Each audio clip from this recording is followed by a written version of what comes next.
9 horas em ponto, nós estamos de volta com o TV Mar News. Gente, olha, nesse momento em que a gente fala muito sobre esses cuidados com a Covid-19, ainda tem gente que insiste em fazer automedicação. E aí a gente acende um alerta muito grande sobre isso, porque as pessoas correm um risco muito maior por conta dessa situação. A gente vai conversar ao vivo nesse momento sobre esse assunto com Daniel Fortes, ele que é professor de farmácia e vai passar informações para a gente a respeito disso. Você, inclusive, é professor de farmácia da Uninasal, não é isso? Bom dia para você, Daniel. Bom dia, Paulane, tudo bom? Tudo bem.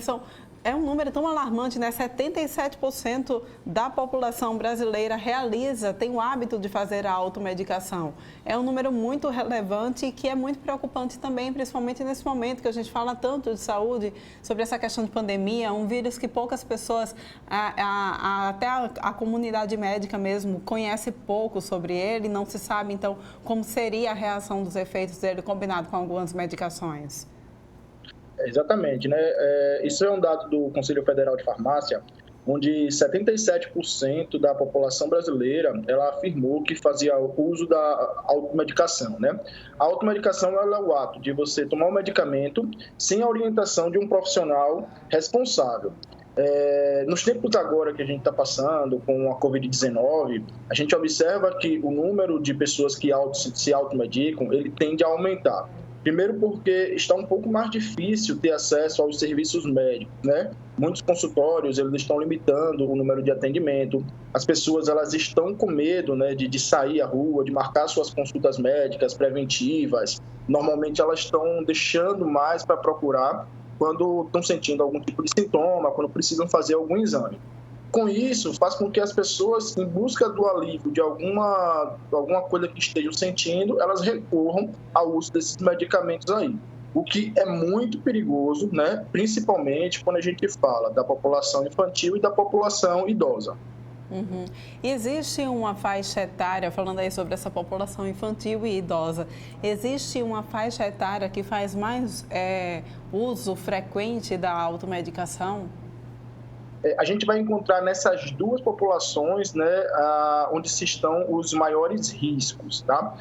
Em relação à faixa etária que faz mais uso, a faixa etária adulta, ela acaba recorrendo mais a esses medicamentos, né, por conta do ritmo de vida que leva. No entanto, nessas duas populações que foram mencionadas, nas crianças e nos idosos, a gente tem os maiores riscos.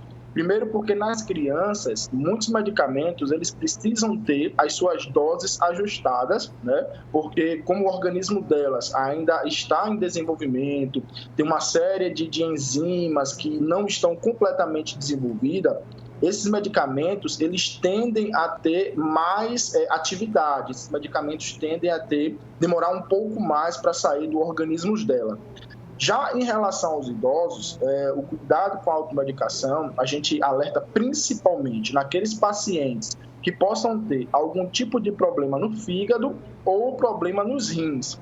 Além disso, os idosos, eles já costumam ter dentro da sua rotina uma série de outros medicamentos, e aí esses medicamentos que eles tomam por conta própria podem ter algum tipo de interação. Pois é, e a gente sabe, né, que exatamente com essa pandemia de coronavírus, as pessoas têm ido mais à farmácia, por exemplo, e recorrido a antigripais. Esses medicamentos funcionam mesmo, Daniel? Eles funcionam, mas desde que eles tenham a indicação adequada, tá? A gente tem uma série de vírus que pode provocar o mesmo tipo de sintomas. Então, a gente está falando hoje, por exemplo, o Covid-19, que é um vírus que, apesar de, em muitas situações, ele apresentar uma gravidade alta, na grande maioria dos indivíduos, ele vai se apresentar de forma assintomática ou mesmo com um sintoma leve. E aí a pessoa tem aquela coriza, a pessoa tem uma tosse, né, a pessoa tem uma febre e ela vai recorrer a esses antigripais aí. Qual é o risco? Esses antigripais, essas formulações que vêm muitas substâncias dentro, eles, além de um analgésico, né, eles normalmente têm um antialérgico, eles podem ter na sua composição um anti-inflamatório. E aí essas substâncias, elas podem interagir tanto com os outros medicamentos que a pessoa já faz uso, né, aí a gente normalmente vale destacar principalmente esses indivíduos idosos, Como essas substâncias, elas também podem apresentar toxicidade, sobretudo ao rim e ao fígado. Essas substâncias aí, elas podem ainda provocar mascaramento, né, esconder os sintomas de uma doença um pouco mais grave. Então, a gente às vezes tem uma infecção bacteriana que pode estar sendo tratada com um antigripal, que não é o adequado. Às vezes a gente tem a situação inversa, o antigripal, o indivíduo utiliza o antimicrobiano para combater uma infecção viral, o que também não é adequado. Então, o que a gente recomenda é que todo e qualquer medicamento ele seja utilizado sempre com a orientação de um profissional da saúde, né? Em todos os estabelecimentos, a gente tem a presença de um farmacêutico. Toda a farmácia ela tem que ter um farmacêutico. E aí, os indivíduos, as pessoas, antes de tomarem o medicamento por conta própria, né, por indicação do vizinho, porque já tomou alguma vez e deu certo, consulta o farmacêutico, né, verifica com ele vai saber fazer uma anamnese e vai saber dar a indicação correta de um medicamento que não precise de prescrição, se for o caso, ou encaminhar aquele paciente para uma consulta médica, para que ele possa ser avaliado por um profissional médico e que ele possa receber a receita correta do seu medicamento. Isso. Agora, Daniel, nesse momento, além dos antigripais, outras substâncias que têm sido muito procurada também nas farmácias, têm sido essas vitaminas, né, de A a Z, própolis vermelha, que já é uma questão mais homeopática também. Essas substâncias funcionam de fato? Vários estudos têm sido realizados com a própolis vermelha, né? E ela tem sido assim a queridinha dos alagoanos, porque nós temos alguns tipos de própolis vermelha sendo produzidas aqui no estado que não são produzidas em nenhum outro local do mundo. A própolis vermelha ela é uma substância que ela é muito rica em antioxidantes e anti-inflamatórios. Então, sim, ela tem um perfil de segurança elevado, pelo que os testes têm indicado, só que ela sozinha não deve ser utilizada como um tratamento. Tampouco ela pode ser utilizada por qualquer pessoa como uma forma de diminuir, né, os riscos que essa pessoa pode ter. Além disso, esses outros suplementos vitamínicos, eles devem ser consumidos somente por pessoas que realmente tenham carência na sua suplementação. A gente verifica, por exemplo, que muitos desses suplementos eles são ricos em vitamina C, são ricos em sais de ferro, e isso daí pode provocar, por exemplo, o surgimento de cálculos renais, pode diminuir a absorção de outros nutrientes, pode provocar hipervitaminoses, e a gente sabe, seja no excesso ou seja na falta, esses nutrientes eles podem prejudicar também o nosso organismo. Então, até para utilizar essas vitaminas, é necessário que a pessoa procure um profissional para ver se o corpo dela está carente desse tipo de vitamina, para não haver o excesso também. É essencial, né? Tanto qualquer suplemento vitamínico, ele também é considerado como um medicamento e ele pode trazer benefícios se for usado da forma correta, mas pode trazer outros malefícios se for utilizado de forma inadequada. Daniel, a gente tem agora também a questão que eu queria abordar com você, a questão da hidroxicloroquina. É um remédio que está sendo muito cotado, muito falado também na realidade, na ajuda do tratamento da Covid-19. Mas a automedicação dessa droga também, juntamente tem a azitromicina, também algumas pessoas estão fazendo uso dessa substância também quando tem suspeita da Covid-19. O uso dessas medicações nesse momento, também de forma se automedicando também traz riscos? E quais riscos, né? Traz muitos riscos. Para a gente falar um pouquinho da azitromicina, a azitromicina ela é um exemplo de antimicrobiano. Então, a azitromicina, embora alguns estudos sugiram, né, que ela tenha uma atividade na diminuição da replicação viral, ela não é destinada para esse tipo de objetivo. Tá? Então, a azitromicina, muitas vezes, ela entra no protocolo para o tratamento hospitalar daquele paciente por conta das infecções oportunistas que podem aparecer junto com a infecção pelo Covid-19. Já a hidroxicloroquina, ela já foi durante muito tempo utilizada como um antimalárico para tratamento de artrite reumatoide ou para tratamento de lúpus. Tá? A hidroxicloroquina, ela, embora seja segura, ela apresenta uma série de efeitos colaterais muito perigosos. Tá? E a gente vai destacar aqui principalmente a arritmia cardíaca, podendo inclusive levar a um infarto agudo do miocárdio, né? Ela também apresenta alterações visuais, tá? Então ela pode inclusive levar à cegueira temporária ou definitiva quando sendo mal utilizada. Todos esses medicamentos, eles estão sendo testados, na verdade. O que a gente observa é que estudos experimentais indicaram que eles poderiam ser efetivos na diminuição do vírus. Então, assim, em momento nenhum foi testado esse medicamento como uma prevenção para a infecção pelo Covid-19. Jamais ele deve ser tomado como um paliativo. No caso da infecção, esses medicamentos eles precisam ser acompanhados muito próximos pela equipe médica. Então, os protocolos que estão permitidos, ou eles são de uso hospitalares, ou em algumas situações mais raras, as pessoas podem fazer uso desse medicamento em casa, desde que supervisionado pelos médicos, porque os riscos dos efeitos colaterais, inclusive a morte, são muito grandes.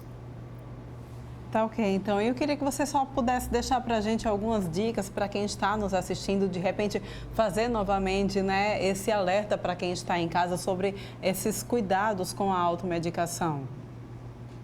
O que a gente orienta é que as pessoas, antes de tomar qualquer medicamento, elas possam consultar um farmacêutico, um médico ou qualquer outro profissional de saúde que esteja habilitado para prestar esse tipo de informação.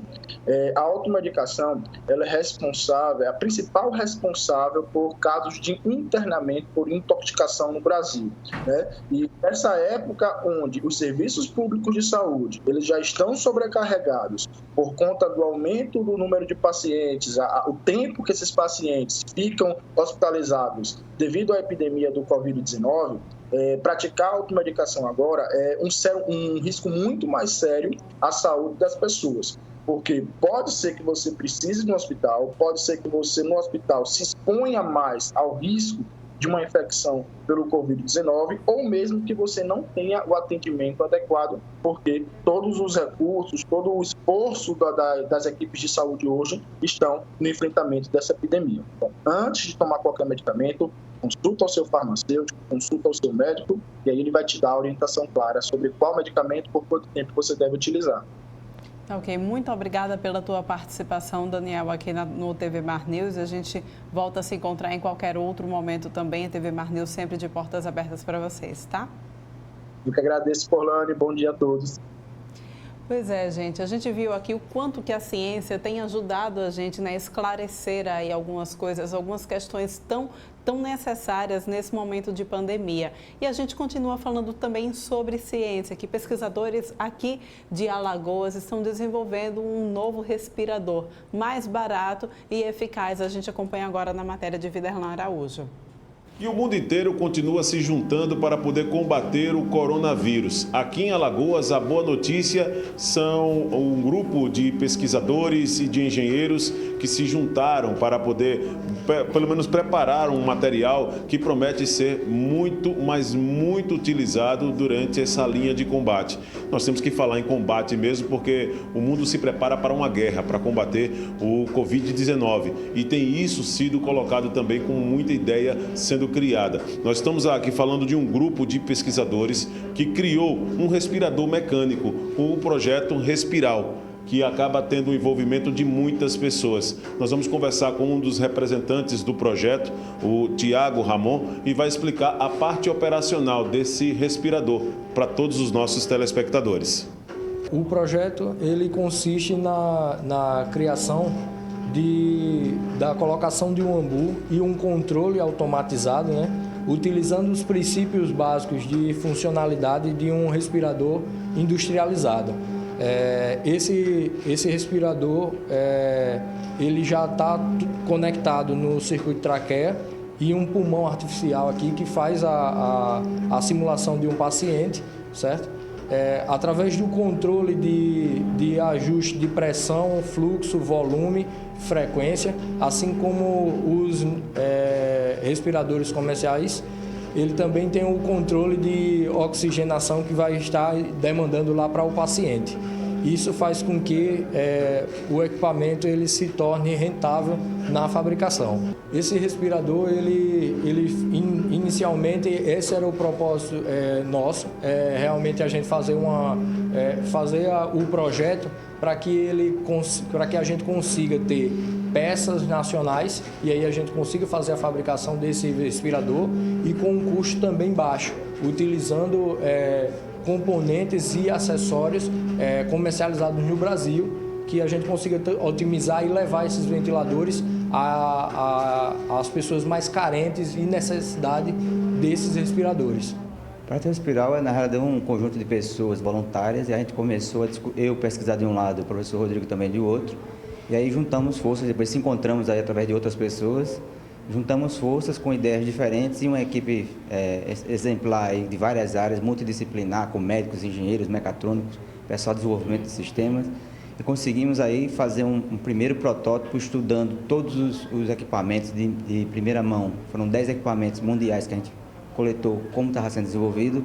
Depois apareceu outros, a gente foi estudando como é que fazia e fizemos o nosso protótipo com a nossa cara, com a cara de Alagoas, mostrando que a gente também sabe fazer produtos com tecnologia e de forma mais barata. Então, através de Assistindo Fantástico, né, o ministro da Saúde solicitou que os cientistas produzissem uma máquina que fosse tão eficaz quanto os respiradores que já tem no mercado, né? Logo eu pensei que teríamos que fazer uma engenharia totalmente inovadora para que pudesse baixar o custo desse tipo de equipamento.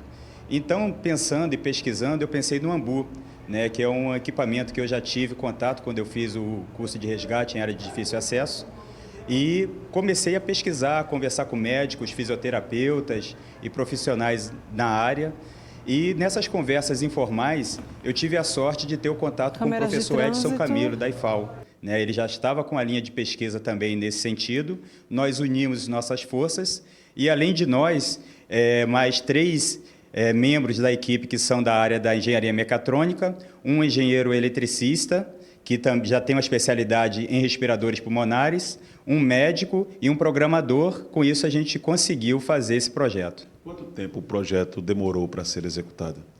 Então, antes do início propriamente dito, houve um grupo de WhatsApp que estava conversando, só que não estava muito bem alinhado, né? Então, houve uma votação da qual eu fui eleito coordenador e, a partir da minha eleição de coordenador até ele chegar a esse ponto que está agora, foram 15 dias.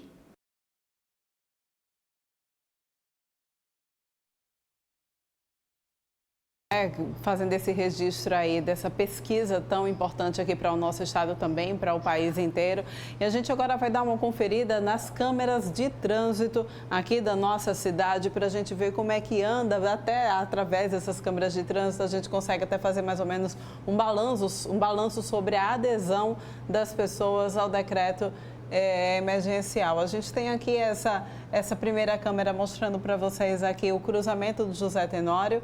O fluxo de carros hoje está menor do que o que a gente tem visto nos últimos dias, pelo menos até agora. A gente não sabe ainda se é por conta do sinal que lá atrás estava fechado, mas aí já começa a vir um fluxo um pouco maior de veículos aqui no cruzamento do José Tenório ali na Via Expressa. Vamos mudando então aqui, vamos para essa câmera aqui lá dos Correios do Tabuleiro. Olha só. Aqui nos Correios do Tabuleiro, ali na região mais ou menos ali da Duval de Góes Monteiro, a gente percebe o fluxo de trânsito também bastante intenso, as pessoas saindo às ruas, ambulantes aqui em frente aos Correios, né? Bastante veículos circulando pela rua, o que mostra exatamente o que a gente já vem batendo aqui nessa tecla há algum tempo, a questão da adesão das pessoas ao decreto emergencial. Vamos para outra câmera agora. Essa aqui é a do Unicompra, ali na região do Cambona, né, que fica ali também numa região bastante estratégica que leva tanto para o centro de Maceió, também que acaba levando também ali para a região do mercado da produção. bastante veículos também circulando lá nessa região. Mais uma vez aqui o viaduto do Cleto Campelo, que aí mostra também a situação lá na região ali do Jacintinho. Eu estava observando essas pessoas que estão passando por aqui. Tem gente que passa com máscara, tem gente que passa sem máscara, gente com criança na rua, caminhando. E aí a gente se pergunta, sempre faz aquela pergunta, idosos também aqui atravessando na faixa, uma idosa aí atravessando. E a pergunta que a gente sempre faz é: a necessidade de sair? Se você não precisa sair, fique em casa, por favor. E mais uma vez, com essa mensagem, a gente vai para um rápido intervalo. Volta daqui a pouquinho com mais informações para vocês.